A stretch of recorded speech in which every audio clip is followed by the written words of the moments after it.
40 ಸಮಯದಲ್ಲಿ ನಾವು ಸಕಲೇಶಪುರದಿಂದ ಶೃಂಗೇರಿನಲ್ಲಿ ಏನು ನಮ್ಮ ಸುಹಾಸ್ ಶೆಟ್ಟಿ ಮತ್ತು ಬೆಳಗಾಂನಲ್ಲಿ ಆದಂಥ ದಾಳಿ ಮತ್ತು ಪಶ್ಚಿಮ ಬಂಗಾಳದಲ್ಲಿ ಆಗ್ತಿರ್ತಕ್ಕಂತಹ ಏನು ಹಿಂದೂಗಳ ಮೇಲೆ ದಾಳಿ ಆಗ್ತಿತ್ತು ಆ ದಾಳಿಯ ವಿಚಾರವಾಗಿ ಇವತ್ತೊಂದು ಬಂದನ್ನು ಶೃಂಗೇರಿ ಜಿಲ್ಲೆಯವರು ಹಮ್ಮಿಕೊಂಡಿದ್ರು. ಹಾಗಾಗಿ ಅಲ್ಲಿ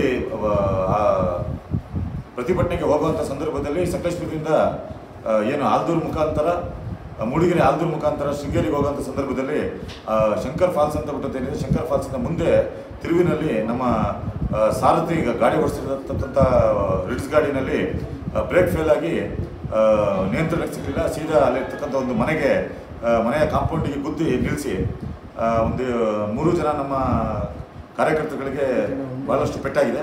ಒಂದು ನನ್ನ ಕೈ ಎಡಗೈನ ಭುಜ ಫ್ರ್ಯಾಕ್ಚರ್ ಆಗಿದೆ, ಮತ್ತು ನಮ್ಮೊಬ್ಬ ಕಾರ್ಯಕರ್ತನಿಗೆ ಸುಪ್ರೀತ್ ಅಂತ ಹೇಳ್ತಕ್ಕಂಥ ಕಾರ್ಯಕರ್ತನಿಗೆ ಬಲಗೈಯ ಭುಜ ಫ್ರ್ಯಾಕ್ಚರ್ ಆಗಿದೆ, ಮತ್ತು ಇನ್ನೊಬ್ಬ ಮಂಜುನಾಥ್ ಅಂತ ಹೇಳ್ತಕ್ಕಂಥ ನಮ್ಮ ಕಾರ್ಯಕರ್ತ ಕಣ್ಣು ಮತ್ತು ತಲೆಗೆ ಬಲವಾದ ಪೆಟ್ಟಾಗಿದೆ. ಇವತ್ತು ಈ ರೀತಿಯಾದಂಥ ಒಂದು ಘಟನೆ ನಡೆದಿದೆ. ಯಾವುದು ಬಂದಿನ ಅಲ್ಲಿಂದ ಶೃಂಗೇರಿನಲ್ಲಿ ಮುಗಿಸ್ಕೊಂಡು ಅಲ್ಲಿಂದ ಬಾಳೂರಿಗೆ ಹೋಗಬೇಕಾಯಿತು. ಇವತ್ತು ಈ ರೀತಿಯಾಗಿದೆ. ಇದಕ್ಕೆ ಹೆಚ್ಚಿನ ಚಿಕಿತ್ಸೆಗಾಗಿ ಇವತ್ತು ಬಂದು ಚಿಕ್ಕಮಗಳೂರಿನ ಸರ್ಕಾರಿ ಹಾಸ್ಪಿಟಲ್ನಲ್ಲಿ ಚಿಕಿತ್ಸೆಯನ್ನು ತಗೊಳ್ತಿದ್ದೀವಿ. ಹೆಚ್ಚಿನ ಚಿಕಿತ್ಸೆಗೆ ಮಂಗಳೂರಿಗೆ ಹೋಗಬೇಕು ಅಂತ ಬಿಟ್ಟಂತೇಳಿ ಈಗ ಡಾಕ್ಟರ್ ರೆಫರ್ ಮಾಡಿದ್ದಾರೆ.